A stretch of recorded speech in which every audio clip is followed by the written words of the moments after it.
Hey guys, it's Jake and Sarah Sally with another episode of At Our Office Table with Hearth Homes Realty.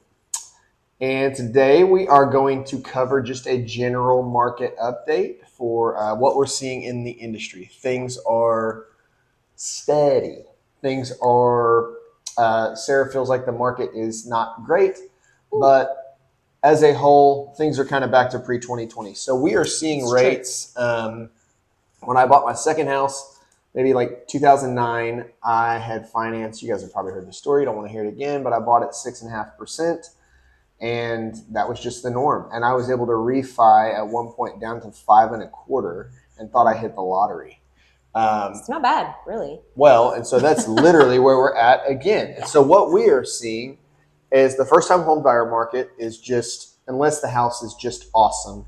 And we tell everybody, if you love it, they love it. Yeah. So if it's something, you're a first-time home buyer, you're like, oh man, this house is so perfect. 10 other people feel that same way.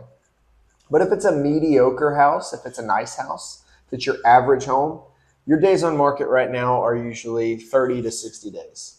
It's not flying off the shelf. It is just kind of back to a normal pre-COVID market.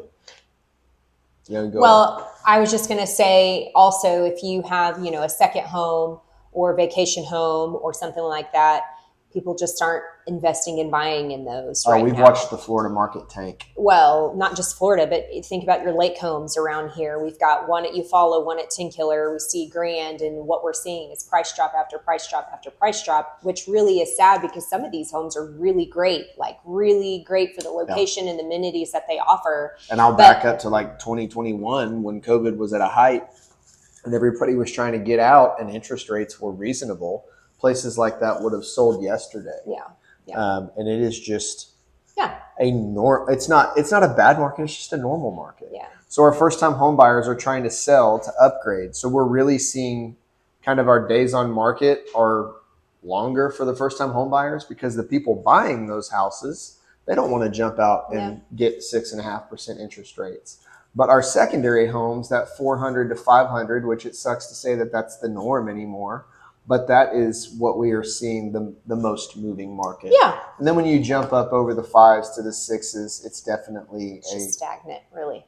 Yeah. And again, one thing to always keep in mind, especially if you're in Broken Arrow and Tulsa and further south, like Bixby area, the new construction is just keeps going and going and going and going. So where you're pricing your home in the 500 to 600 range, an existing home, which you probably have more to offer than a new construction, in people's minds that they can think, well, I can go right down the road, not very much further from where this home already exists, and buy a brand new home for the same amount of money, or maybe for $10,000 or $15,000 more in their mind.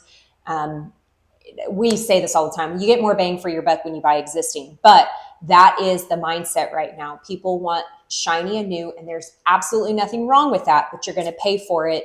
And so if you already have an existing home, you're just competing with that in that price range. So that's just something else to consider. So strategically, when we are looking at houses, if you know me, you know that maybe I feel like every penny counts, and that's for everybody because life got very expensive.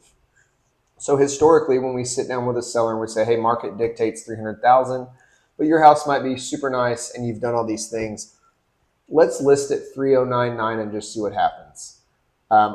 I deem to her anymore because she is my pricing specialist, and those days are kind of gone. Yeah. You do not want to be overpriced. You do not want to stack your days on market. The more days that you have on market, the more of a deterrent it will look to your average home buyer. So your home buyers are looking, well, why is this house? This is in a neighborhood that sells in 22 days, but this house has been on the market for 72 days. Well, because they overpriced. It's overpriced. And so and then they've dropped and dropped and dropped, and then that leaves people. It's a mental game. It really truly is. May not be anything wrong with the house. It might be a great house. Yeah, we want them to get in the door and then decide whether they do or don't like it, or if it's going to make a right fit. We don't want a buyer to be deterred automatically by price and automatically by the pictures. So pictures capture everything. That's a whole nother video that we've talked about. But that's kind of how the market's operating right now. If you're listing, don't overprice. Price accordingly. And if you're buying, there's options out there. tons of options out there. People are getting creative financing. If you're curious what that means, there are a lot of options where refis. There's so many things right now to just kind of think outside the box to make some things happen. But if you guys have questions about that, just general market questions, want us to run numbers on your neighborhood and show you what the days on market look like, please like, comment, subscribe. We would love to hear from you.